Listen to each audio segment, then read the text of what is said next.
Hello and welcome to a brand new spring episode of Beat the Experts alongside Rob Longo. I'm Andrew Chiappazzi.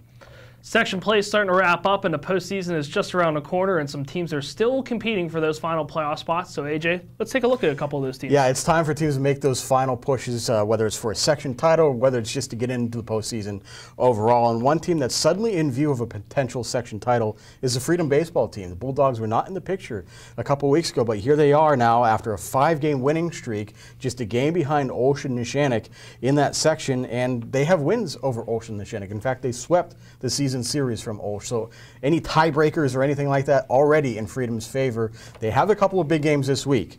They play at North Catholic today, weather permitting, and then of course they play Wednesday against Shenango. Those teams are right next to Freedom in the standings, so of course Freedom cannot let up.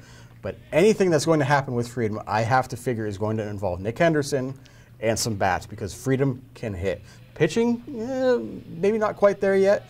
They definitely had the bats. 7 guys hitting over 300 in that lineup, and Henderson leads the way among the Whippeal's best with a 600 average. So as long as the bats are there, I like Freedom's chances to maybe make a little bit of a run here. In that 5-game winning streak that you alluded to, Freedom is averaging almost 12.5 runs per contest. That just goes to show what those bats can do. And you mentioned Nick Henderson. He's got a sub-2 ERA in the mound, so that's pretty good there in the 6 games that he's pitched. So the pitching can be there if Henderson's on the mound, but of course, we all know in baseball, especially this season, that you need that number 2 and even that number 3 guy at points. And then you mentioned Henderson hitting 600 in those 14 games. He has more runs batted in than he does hits this season. So that tells you that guys in front of him are getting on bases too. He has 25 RBIs compared to just 24 hits. So it's just not him, it's the entire lineup like you mentioned. Absolutely right. So we'll see what Freedom can do. Meanwhile, time is running out in Section 2 and Class 4A for a lot of teams. Blackhawk and Hopewell is fine, especially with Blackhawk. They've got the section title basically wrapped up. They can clinch with a win against Hopewell. Quaker Valley, Central Valley, Beaver, and Ambridge, though, they're on the outside looking in with about 3 or 4 section games left to go. And one game may tell the story for all 4 of these teams, and that is when Quaker Valley plays at Central Valley later today. Both are 4 in section play. They're a game behind Newcastle and South Fayette, which have the last 2 playoff spots in that section.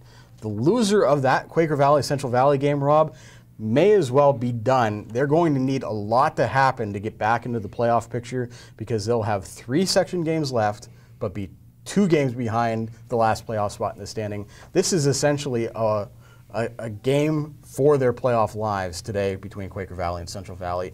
There's a slim chance for Beaver and Ambridge in the loser of this game, but it's going to take a lot for something to go their way. It's almost like a quasi-play-in game in a sense to get into the playoffs.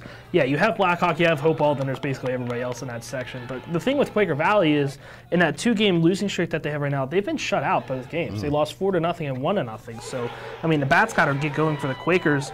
And both of those teams, Quaker Valley and Central Valley, still have to play not only Blackhawk once, but also South Fayette as well, who is 500 in that section as well, tied with Newcastle. So those are some of the things that you have to look at as well, as not only this game, but what these teams have coming down the stretch a little bit as well. But again, you kind of mentioned it.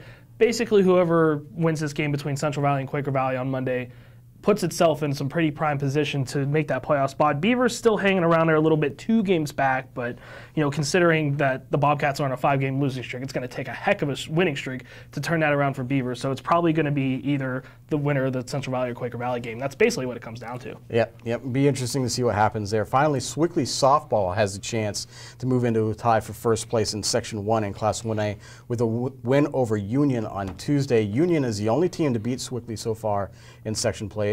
Union is undefeated in that section, and the Panthers can exact some revenge with a win on Tuesday, but win or lose, this Swickley team is really interesting to me because they have 7 freshmen or sophomores in the starting lineup.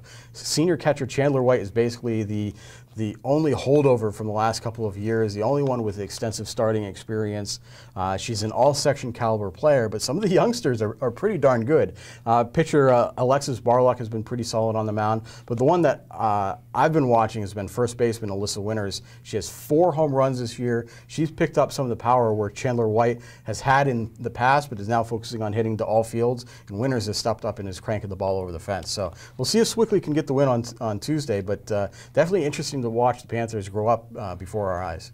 Slickley Academy 10-2 overall, 8-1 in section play, like you mentioned. The only non-section loss came to Ulst. That was the second game of the season as well. And then there was that 6-1 loss against Union 2 weeks ago. But again, we'll see what Slickley Academy can do on Tuesday against Union. But you mentioned Barlock as a freshman doing really well in the pitching circle. And there's only 2 seniors on that roster for Slickley Academy. And one of them, as you mentioned, Chandler White, who's been able to drive in key runs for Slickley Academy too. So maybe there's just something that Win Palmer knows about winning. Imagine that after a state basketball championship this year and a WPL title as well. Well, that does it for this edition of Beat the Experts. You can keep track of all of these games this week on timesonline.com. And of course, we'll have the latest edition of Game On the record Thursday at noon. So for Rob Longo, I'm Andrew Chiappazzi. That does it for now. We'll see you soon.